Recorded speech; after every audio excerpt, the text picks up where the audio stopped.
If you've been on the internet at all in the last few years, you will have heard of Five Nights at Freddy's, whether through the hundreds of theories or through one of the hundreds of Let's Plays. If you haven't heard of Five Nights at Freddy's, I want to find what rock you're living under, and live under it with you. It's really insane how big Five Nights at Freddy's has got, considering that before this, Scott Cawthon had never had a successful game. All of his games had failed. The characters looked creepy and like animatronics, which was kind of a problem considering they were Christian games for little babies to play. Scott took this criticism and decided to make one last game before retiring, titled Five Nights at Freddy's. Then Markiplier found it, and the internet has never been the same since. Over the last 7 years, the series has got 8 mainline entries, with a 9th on the horizon, 2 book series, a weird RPG spin-off, and 44 game theories from MatPat totaling almost 50 million views. Needless to say, it's a big franchise. Given the recent events with Scott Cawthon, which I will be talking about because they are a mess, I thought now would be a good time to go back and look at all the currently released games. Starting with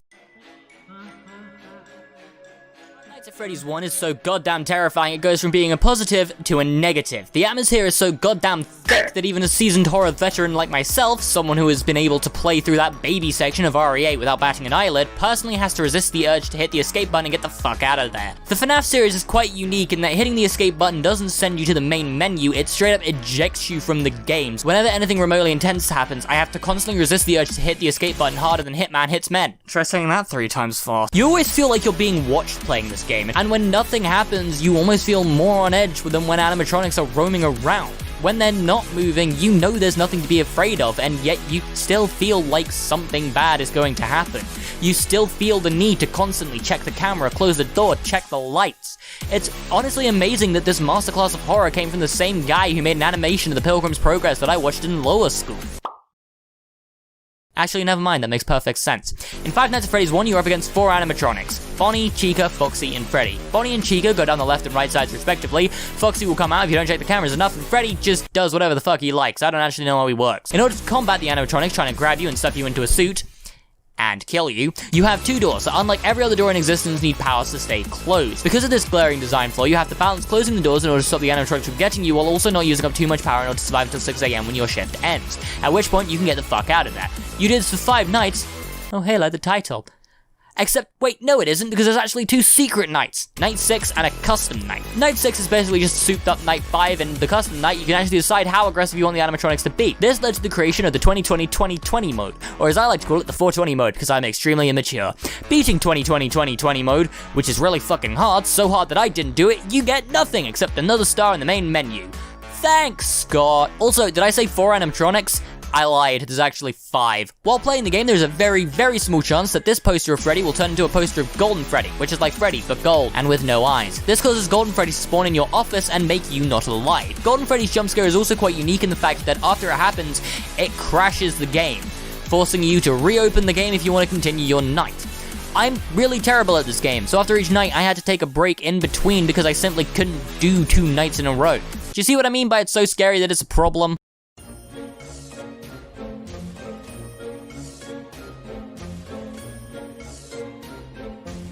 During this section, I might sound a little bit confused. That's because I used a text-to-speech app in order to write the script to make it a little bit easier for me, and it majorly fucked up. And I recorded it a few days ago as a recording, so I don't actually remember what it's supposed to be saying.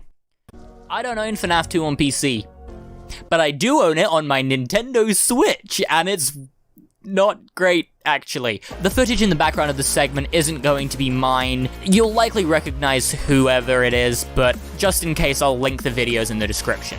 Five Nights at Freddy's 2 is kind of a natural evolution of the first one, in that it's literally just the first one, but with some funky new mechanics. They got rid of the power, hallelujah, but they also got rid of the doors. Instead of using doors to defend yourself from animatronics, you use a Freddy mask to make yourself look like Freddy. This tricks every single animatronic except for Foxy and the puppet. It even tricks Freddy into believing you're Freddy. In order to get rid of Foxy, you have a flashlight. You just shine the light at him in order to get him to fuck off. This flashlight, however, has limited battery, so I guess they didn't get rid of the power mechanic. Oops. In order to get rid of the puppet, you have to go to a specific camera and wind up its music box by holding down a button. Once the music box unwinds, there is nothing you can do to stop the puppet. You can mask yourself up, you can shine a light in its eyes, it won't give a shit, it will just come and kill you. Along with this, we have some new animatronics. Instead of normal Freddy, Chica, and Bonnie, we have Toy Freddy, Chica, and Bonnie, which are kind of like normal Freddy, Chica, and Bonnie, but they don't have the bodies of children inside them.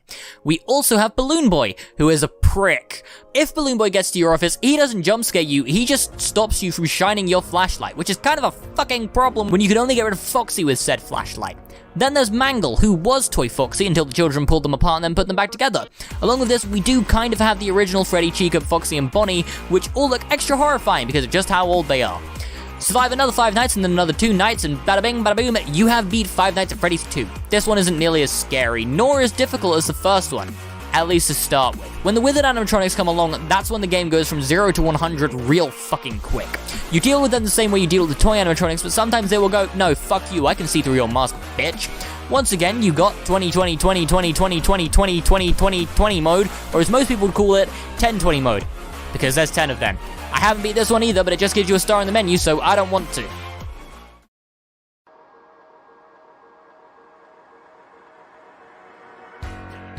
Five Nights at Freddy's 3. The quote-unquote end of the Five Nights at Freddy's franchise. The one which actually gave us some lore. The one that kinda sucks. In Five Nights at Freddy's 3, once again, you have no doors and you have no mask and you have no power. Instead, your only line of defense is hitting a button to make a sound play in rooms. Because of how terrible your defense is, there's only one animatronic you have to deal with. Springtrap, who is in fact the body of William Afton trapped inside a Springlock suit, so that's fun. This is by far the easiest FNaF game. You don't even have an animatronic to worry about in night 1, you just sit there and wait until 6 AM. The game does have a sudden difficulty spike, but if you can get past that, it's not that hard. The game also doesn't have a 7th night, instead having a 6th Nightmare Night, after which the building burns to a crisp. At the time, this game contained the most lore for Five Nights at Freddy's. In Five Nights at Freddy's 1, we got tiny little snippets through newspaper articles which would sometimes appear on the walls. In Five Nights at Freddy's 2, we had the death minigames which did tell us some stuff, but not an amazing amount. In Five Nights at Freddy's 3, there are tons of minigames explaining the rough lore of Five Nights at Freddy's. The reason there's so much lore is that this was supposed to be the end of Five Nights at Freddy's, until Scott went back, looked at the game and went, oh wait, hang on a minute, I haven't actually answered any of the questions. Fuck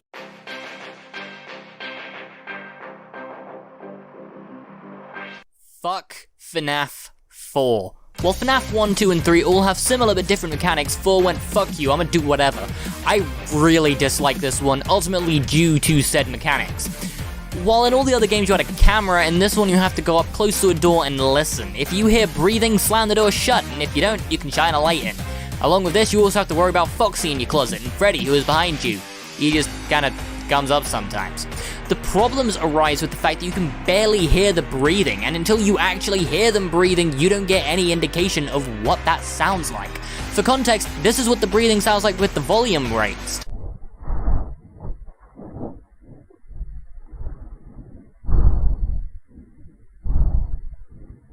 Can you hear that? Because I fucking can't, not while playing the game. The audio balancing kills this one. Sure, we get some neat lore reveals and we finally see the bite of 87! But ultimately this game is way too hard to play, for me at least. Animatronics wise, we get Nightmare Freddy, Foxy, Bonnie, Chica, as well as Nightmare Fredbear, and another one who I think is just called Nightmare. Once again, we have 5 nights and then a 6th Nightmare Night. We have 8-bit Atari minigames in between. This was once again supposed to be the end of Five Nights at Freddy's, explaining all the stuff that Five Nights at Freddy's 3 forgot to explain. That was until Scott went, oh fuck me, this has just raised even more questions!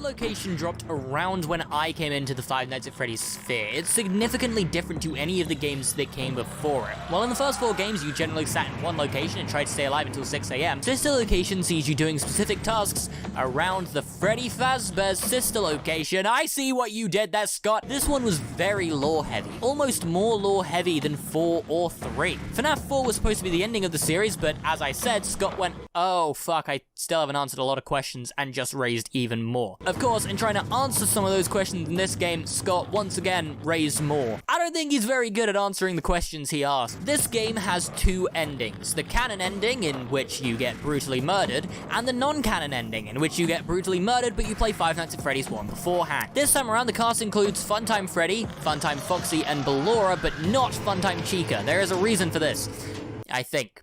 Custom Night mode was added later on in an update called the Custom Night Update. How creative! In the Custom Night, you sit in the office of the fake ending and ward off the various animatronics until 6 AM, just like you did in the previous 4 games. Beating the Custom Night gives you cutscenes that contain even more lore that confuse people even more because God forbid anything be simple in this goddamn franchise. But with this game, all the pieces were in place to finally solve Five Nights at Freddy's lore. Nah, I'm just kidding.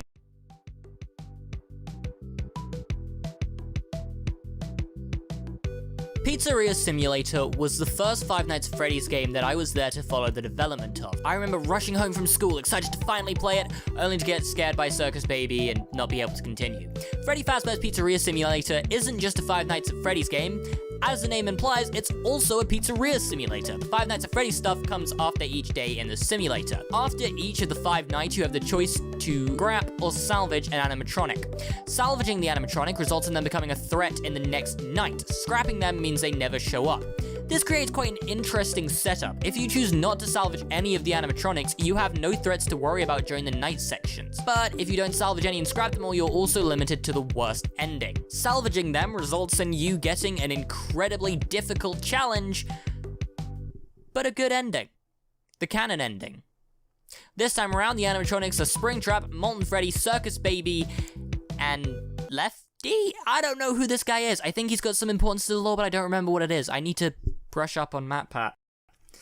Let me just check how many FNaF videos he's done. 50 fucking videos! Holy shit, never mind. I'll just cry trying to work out what it is. Due to the nature of the game, Pizzeria Simulator doesn't actually have any custom night mode of its own. Instead, Scott released Ultimate Custom Night, a standalone 7th game which involved 50 animatronics, about 20 of which were Freddy. Despite seeming to be non-canonical, MatPat confirmed that actually no, this is a part of the canon. You see, in UCN, you play as William Afton, burning in hell, which is just so cheerful.